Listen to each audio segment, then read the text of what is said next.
anampatia reflector, anamsaidia, anapata kura, akipata kura anapotea, anangojea tena wakati wa uchaguzi yule mwingine. Si ndio watu wengi wanafanya hivyo? Wengine wanatafuta mama mboga, wana siku ya kampeni, siku ya kuomba kura, wanawanunulia apron ya shilingi 70, wanambalisha apron mama mboga, wanamwambia nisaidie nipate kura. Mama mboga anamsaidia, huyo mtu akichaguliwa anapotea, anakuja tena siku ya uchaguzi hiyo mwingine. Sisi tumesema hapana, lazima tutembee na wanabiashara wetu wadogo wadogo safari moja, tuwasaidie. Hata kama hakuna kampeni, hakuna uchaguzi, tusimame na hao. Ndio siku ya kampeni ikifika, itakuwa rahisi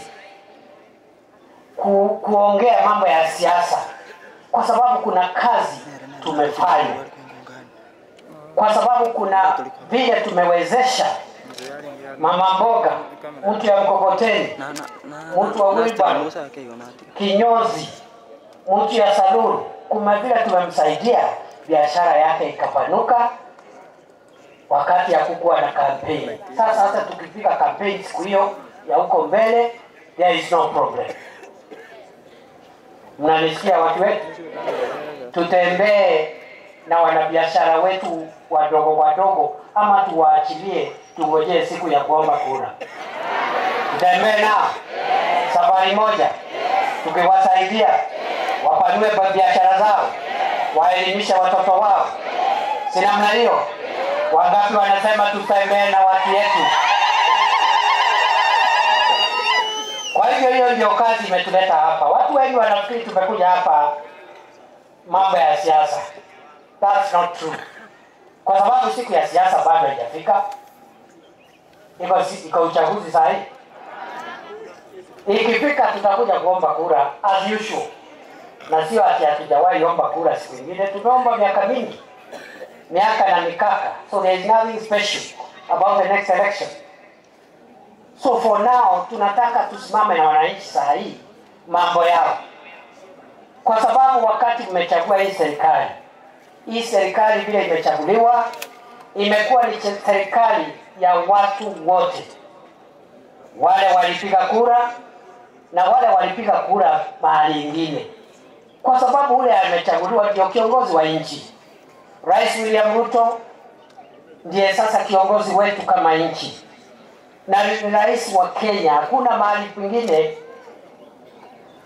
mwananchi wa Kenya atatafuta rais mwingine. Kwa hivyo kazi yetu ni kusukuma mambo ya maendeleo usiku na mchana, kulia, kushoto, mbele, nyuma, juu, chini, paka mambo ya campaign ifike siku huko mbele. We have no time for sideshows, for small politics, little things here and there. We have no time for those things. Wananchi mnakubaliana na mimi? Tuendelee na kazi? Tuendelee na mboka? Are you sure? Seriously? Niseme hivi. Mnajua wale ambao wamekuwa marais Kenya hii, hakuna rais hakufanya mchango wake katika kuendeleza taifa la Kenya.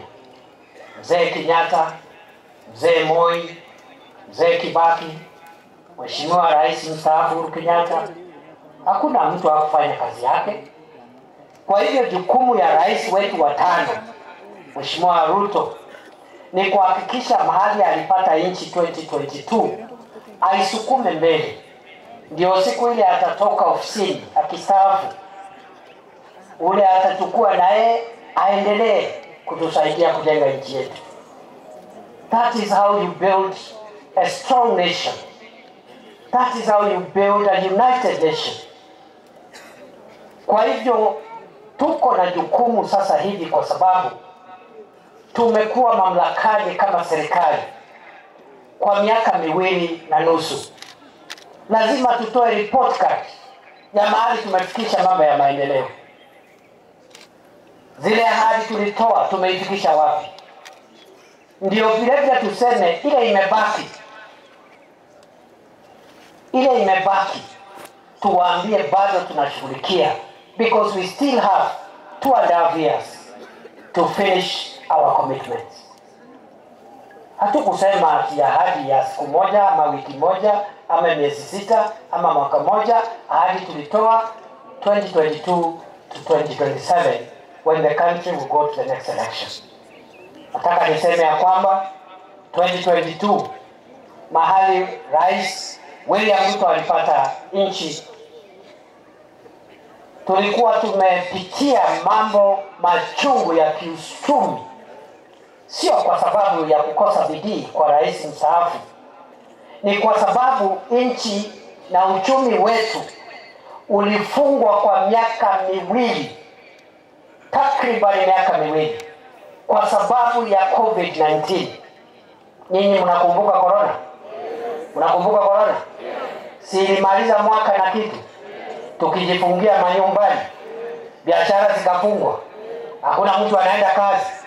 Hiyo ndio iliharibu uchumi wa Kenya. Ndio unaona by the time mchague Rais William Ruto 2022, nchi ilikuwa katika hali mahututi. Uchumi wetu ulikuwa mahali pa hatari, kwa sababu uchumi ulikuwa umefungwa na maneno ya corona. Kama hakuna kitu kinaendelea katika nchi, hakuna biashara, hakuna kazi, hakuna mtu anafanya chochote, uchumi karibu usambaratike. Lakini Rais Ruto na hii serikali tumekazana na tumepata afueni kidogo. Hata kama bado hatujafikisha uchumi mahali tumetaka ufike, tumefanya hatua. Ni kwa sababu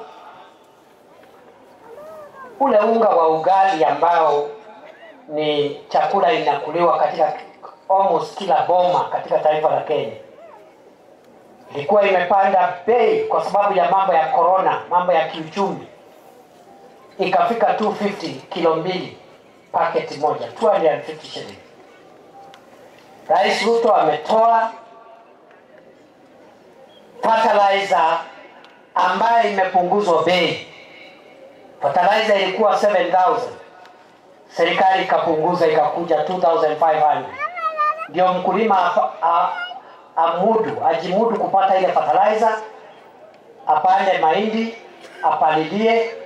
Leo hii miaka 2.5, ile unga ilikuwa 250, imeshuka kwa zaidi ya shilingi 100, iko 150 hapo, 145, 155, na tunakazana ishuke hata zaidi, ifike 100 shillings. Ninyi mnalisia wapi ya South Mugirango? Imeshuka kiasi, na watu wengi ambao ni matajiri hawaelewi mambo ya kushuka kwa bei ya unga by about 100 shillings. Wanaona ni kama mzaha. Lakini kwa wakulima na watu mashinani, kushuka bei ya unga imefanya mzigo wa gharama ya maisha ipungue kidogo, na tunakazana hiyo bei ya unga na bidhaa muhimu ipungue hata zaidi. Tuendelee tusiendelee? Tuendelee tusiendelee? Vile vile mnajua petroli ambayo ni mafuta ya petroli ambayo inaathiri sekta nyingi sana za kiuchumi, ilikuwa imepanda ikafika 217 per liter. Over the last 2 years, the price of fuel has gone down gradually by 1 shilling, by 5 shilling, by 3 shillings, from 217. Now it has 174 shillings a liter. It has fallen by 43 shillings. Inapunguza kiasi makali ya gharama ya maisha ya mwananchi wa kawaida. Vile vile shilingi ya Kenya ilikuwa nguvu imeisha kabisa. Ulihitaji shilingi 167 kupata dola moja. Ndio wale wanabiashara wanatoa bidhaa kutoka nje walete kuuza hapa kwetu nyumbani, walikuwa wanahitaji pesa mingi kuleta container moja, na hiyo ita affect ile bei ya wachuuzi ambao wamenunua hizo vitu kutoka kwa wale wholesalers. Na jamii ya kwa Kisii ni watu ya biashara sana. Kwa hivyo, kwa sababu ili kuimarisha uchumi na kumudu bei ya bidhaa muhimu ambazo zinaagizwa kutoka nje, tumeshughulikia tukiongozwa na Rais William Ruto, shilingi ya Kenya imepata nguvu kiasi, kwa sababu dola moja 2022 ilikuwa shilingi 167, leo hii ni 128, 129. The Kenyan shilling is stronger today. Na vile ilikuwa inacheza imewacha, it is now stable 127, 128, 129 per dollar for more than a year now. Kwa hivyo hiyo mambo yote tumefanya ili kupunguza makali ya gharama ya maisha kwa mwananchi wa mashinani. Jambo la pili, tukasema hivi wakati wa kuomba kura ya kwamba wananchi wengi katika Jamhuri ya Kenya ni wakulima, kama sio wakulima ni wanabiashara wadogo. Aidha mtu ni mkulima wa vyakula ama mimea, mfugaji wa ng'ombe ama mvuvi wa samaki. Watu wengi Kenya riziki yao inatoka katika hizo sekta maalum. Tukaanza safari ya kuboresha sekta ya ukulima. Ndio unaona tumezalisha mahindi ya kutosha, hakuna kuagiza mahindi kutoka nje, na bei ya unga imepungua. Lakini tukasema vile vile kwa ile cash crops ya miwa